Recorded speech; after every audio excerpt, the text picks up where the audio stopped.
Good morning students. Hindi की online कक्षा में आप सभी का एक बार फिर से स्वागत। बच्चों, पिछले वीडियो में आपने जाना कि हम अनौपचारिक पत्र किस प्रकार लिख सकते हैं।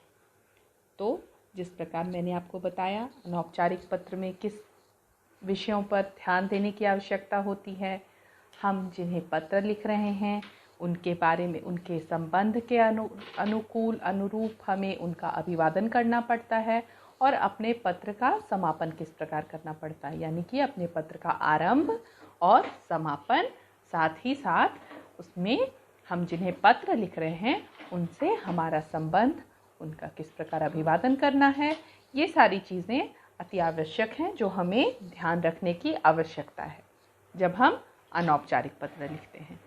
पहले आपने औपचारिक पत्र का भी अभ्यास किया है, तो आप जानते हैं औपचारिक पत्र किस प्रकार लिखा जाता है। आपने औपचारिक पत्र का एक प्रारूप अपनी कॉपी में लिखा है, तो आज आप अनौपचारिक पत्र का एक प्रारूप या एक अभ्यास अपनी कॉपी में जो आपको लिखना है वो भी जानेंगे, और जो आपको अपनी पाठ्य पुस्तक से पढ़ना है उसके बारे में भी जानेंगे। एक बार पुनः हम दोहरा लें, अनौपचारिक पत्र क्या होता है और इसके लिए क्या चीज़ें या कौन कौन सी आवश्यक बातें हैं जो हमें ध्यान रखने की आवश्यकता है। अनौपचारिक पत्र वे हैं जो हम अपने माता पिता, मित्र या रिश्तेदारों को लिखते हैं, वो है अनौपचारिक पत्र। पत्र कोई भी हो, औपचारिक हो अथवा अनौपचारिक, हमें पत्र लिखते वक्त अपनी भाषा पर थोड़ा ध्यान देना चाहिए। हमारी भाषा स्पष्ट होनी चाहिए और पत्र की लिखावट साफ और सुथरी होनी चाहिए।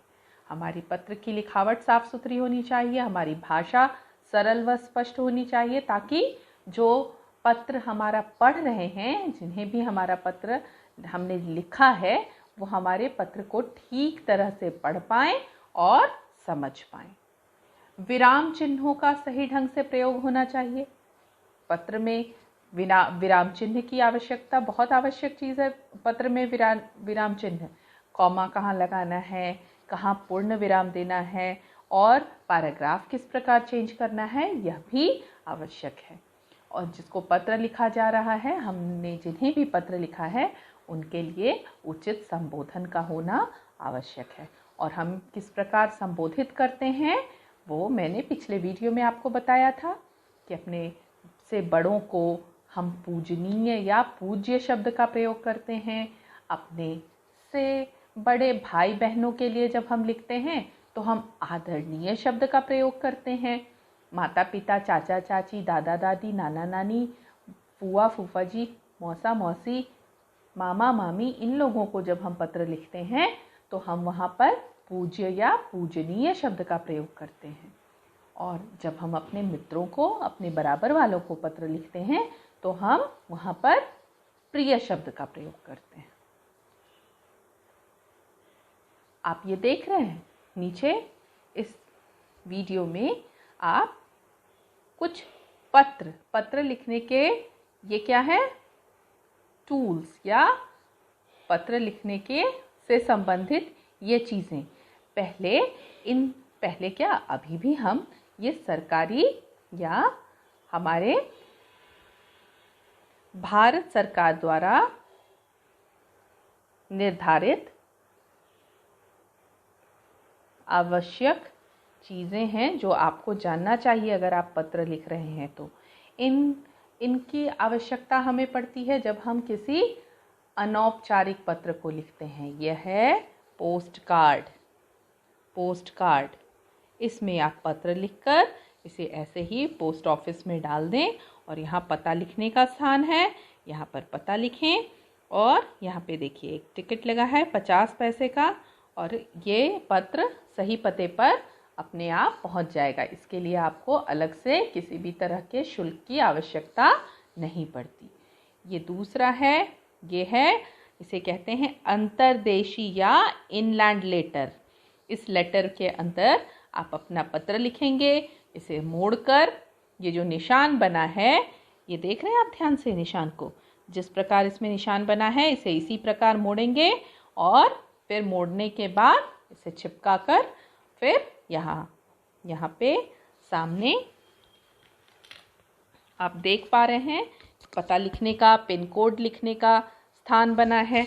आपको पता और सही पिन कोड, जिनको आपको पत्र लिखना है उनका पता और उनका पिन कोड लिखना है, और उसके बाद यह पत्र आप लेटर बॉक्स में डाल देंगे और जिससे कि यह अपने निर्धारित स्थान पर पहुंच जाएगा। इसमें एक और स्थान बना है, यहाँ पर भेजने वाले का पता लिखने का स्थान है, यानी कि आप पत्र लिख रहे हैं तो यहाँ पर आप अपना पता लिखेंगे। ये तीसरा है, यह क्या है, ये जल्दी से बताइए, इसे क्या बोलते हैं? इसे बोलते हैं लिफाफा। यह एक लिफाफा है, इसमें भी पत्र डालते हैं, इसे चिपकाते हैं और इसके विपरीत दिशा पर, मतलब विपरीत इसके पीछे की तरफ आप पता लिखते हैं और इस पर आपको टिकट लगाना पड़ता है। पोस्ट, हाँ यस, पोस्ट जो पोस्ट डाक टिकट जिसको कहते हैं हिंदी में, वो टिकट लगाना पड़ता है। डाक टिकट लगाकर और उस पर पता लिखकर हम उसे पोस्ट बॉक्स में डालते हैं और लेटर बॉक्स में डालते हैं, और लेटर बॉक्स से वो कहाँ चला जाता है? अपने गंतव्य स्थान पर पहुंच जाता है। जो भी आपने पता लिखा है उस स्थान पर पहुंच जाता है। तो ये तीनों चीज़ें आपको जाननी चाहिए। इसके द्वारा पत्र आपके जिनको भी आप पत्र लिखना चाहते हैं उनको सीधे सीधे पहुंचा दिया जाता है। आजकल तो ईमेल का ज़माना है, लोग मेल करते हैं, पर फिर भी हमें पत्र लिखना आना चाहिए, और पत्राचार या पत्र लिखना एक बहुत अच्छी कला है। तो आइए हम पत्र का अभ्यास करें। पहला पत्र जो मैं आपको अभी अभ्यास या कराने वाली हूँ या बताने वाली हूँ, उच्चारण करके पढ़कर बताने वाली हूँ, यह आपकी पाठ्य पुस्तक से है, आपकी पाठ्य पुस्तक ज्ञान सुधा से है, जिसे आपको अपनी कॉपी में नहीं लिखना है। इसे सिर्फ आप किताब से पढ़ेंगे और इसका अभ्यास करेंगे, जानेंगे कि कैसे लिखा जाता है। और दूसरा पत्र जो आपको अपनी कॉपी में लिखना है, तो आइए हम इस पत्र का अभ्यास करें। इस पत्र को आपको अपनी कॉपी में नहीं लिखना है। यह आपकी पाठ्य पुस्तक ज्ञान सुधा से है। पृष्ठ संख्या आप देख पा रहे हैं यहाँ पे, पृष्ठ संख्या 78 यानी 78। पृष्ठ संख्या 78 पर यह पत्र है आपकी किताब में, तो आप किताब से ही पढ़ें, इसका अभ्यास करें। अपने जन्मदिन पर उपहार के लिए चाचा जी को धन्यवाद पत्र लिखो। यानी कि आपके जन्मदिन पर आपके चाचा जी ने आपको जो उपहार भेजा है उसके लिए आप अपने चाचा जी का धन्यवाद कर रहे हैं। या यहाँ पे आपको क्या लिखना है? पता लिखना है। किसका पता? आपको अपना पता लिखना है। सुभाष कॉलोनी, कौशिक नगर, मध्य प्रदेश। और उसके बाद क्या लिखना है? दिनांक यानी तारीख।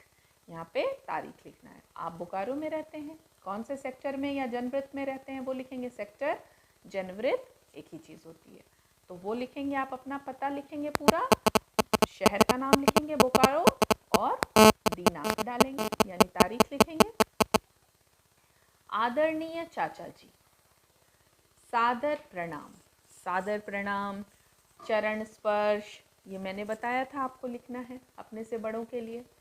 कल ही मेरे जन्मदिन पर आपके द्वारा भेजा हुआ पार्सल मुझे मिला। पार्सल खोलने पर उपहार देखकर मेरी खुशी का ठिकाना न रहा। इसमें एक सुंदर छोटी कलाई घड़ी थी। यह घड़ी मेरे सभी मित्रों को बहुत पसंद आई। यानी चाचा जी का दिया गया उपहार मुझे तो पसंद आया ही, साथ में मेरे मित्रों को भी पसंद आया। मैं इस सुंदर उपहार के लिए आपका धन्यवाद करता हूँ और भगवान से हमेशा आपकी मंगल कामना करता हूँ। यानी पत्र में आपको जो विषय दिया गया है सीधा उस विषय पर बातें किए, धन्यवाद किया, आपके द्वारा भेजा गया उपहार भी मिला, उपहार में क्या था उसके बारे में जानकारी दी, और साथ में ये बताया कि मेरे मित्रों को भी आपके द्वारा भेजा गया उपहार पसंद आया और उसके लिए धन्यवाद किया, और अपने चाचा जी के लिए भगवान से प्रार्थना की कि भगवान के से मंगल कामना करता हूँ, आपके मंगल की मैं कामना करता हूँ, या आपकी शुभ कामना आपको मेरी तरफ से देता हूँ, या आपको मैं धन्यवाद करता हूँ। आपका भतीजा, मैंने कल बताया था, चाचा जी या चाची जी को पत्र लिख रहे हैं तो भतीजा या भतीजी शब्द का प्रयोग करना है। लड़कियां भतीजी लिखेंगी और लड़के भतीजा शब्द का प्रयोग करेंगे। यहाँ पे आपको अपना नाम देना है, बस इतना ही करना है आपको। हो गया पत्र तैयार। अब आप देख रहे हैं यहाँ पे मैंने जो पत्र लिखा है, इस पत्र को जिस प्रकार मैंने लिखा है आपको भी अपनी कॉपी में लिखना है। अनौपचारिक पत्र किसे लिख रहे हैं हम? मित्र को जन्मदिन पर बधाई पत्र, यानी आपके मित्र का जन्मदिन है, आने वाला है, इसके लिए आपने मित्र को क्या किया है? बधाई दिया है, उनके जन्मदिन पर अपनी शुभेच्छा भेजी है, उनको धन्यवाद, उनको अब उनके जन्मदिन की बधाई भेजी है। बधाई पत्र है ये आपके मित्र के लिए। तो अपने मित्र को अथवा अपनी सखी को, लड़कियों के लिए सखी होगा और लड़कों के लिए मित्र शब्द का प्रयोग किया जाता है। आपको मालूम है मित्र का स्त्रीलिंग होता है सखी। तो लड़के लोग लिखेंगे मित्र और लड़कियां लिखेंगी सखी को जन्मदिन पर बधाई पत्र। सेक्टर, और सेक्टर को क्या कहा जाता है? जनवृत्त। जनवृत्त, जनवृत्त 4F। आप अपने जनवृत्त, अपने सेक्टर का अपना पता लिखेंगे।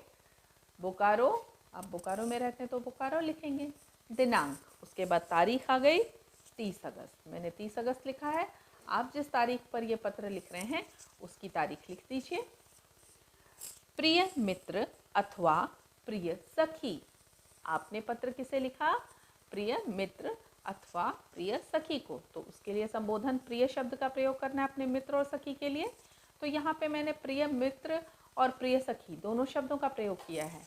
आपको अपने हिसाब से यहाँ से चुनना है कि आप लड़की हैं तो आप अपनी सखी को पत्र लिखेंगे, और अगर आप एक लड़का हैं तो आप यहाँ पे प्रिय मित्र शब्द का प्रयोग करेंगे, और साथ लिखेंगे यहाँ पे नाम। किसका नाम लिखेंगे? अपने मित्र का नाम लिखना है यहाँ पे। प्रिय मित्र, जो भी नाम है आपके फ्रेंड का, राहुल, रवि, जो भी नाम है आपके दोस्त का, वो आप यहाँ पे लिख देंगे। प्रिय मित्र या प्रिय सखी राधा, प्रिय सखी रोशनी, कोई भी शब्द। नमस्ते, मैं यहाँ कुशल से हूँ। नमस्ते, आपको नमस्ते करना है अपने मित्र को और बताना है अपने बारे में। मैं यहाँ कुशल से हूँ और आशा करता हूँ कि तुम भी सपरिवार कुशल से होगे। मुझे पता है कि 8 सितंबर को तुम्हारा जन्मदिन है। अब यहाँ पे ध्यान देने लायक बात, आपने तारीख दी है, पत्र जो लिखा है वो 30 अगस्त का, तो मित्र का जन्मदिन उसके बाद की तारीख होनी चाहिए। ये नहीं कि जन्मदिन बीत गया और उसके बाद आप उसको बधाई दे रहे हैं, तो उसका पत्र कुछ अलग तरीके से लिखा जाएगा।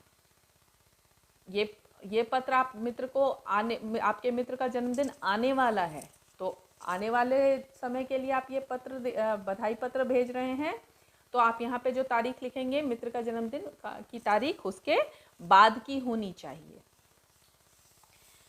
8 सितंबर को तुम्हारा जन्मदिन है, मैं तुम्हें जन्मदिन की बधाई देता हूँ। ईश्वर करे तुम दीर्घायु हो, मतलब तुम्हारी उम्र दीर्घ हो, लंबी आयु हो तुम्हारी। ईश्वर करे तुम दीर्घायु हो और जीवन में सफलता प्राप्त करो।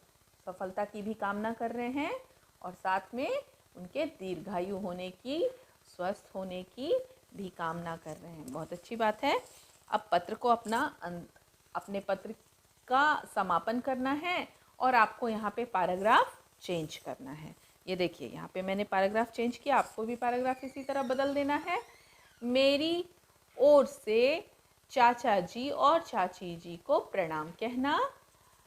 पत्रोत्तर की प्रतीक्षा में, पत्रोत्तर मतलब पत्र के जवाब की प्रतीक्षा में, पत्रोत्तर की प्रतीक्षा में तुम्हारा मित्र, अपना नाम डाल देंगे। अब यहाँ पे ध्यान देने योग्य बातें, आप ये पत्र मैंने एक बॉय के हिसाब से, एक लड़के के हिसाब से लिखा है। अब लड़कियां इसे कैसे लिखेंगी? प्रिय सखी अपनी सखी का नाम दे दें। नमस्ते, मैं यहाँ कुशल से हूँ और आशा करती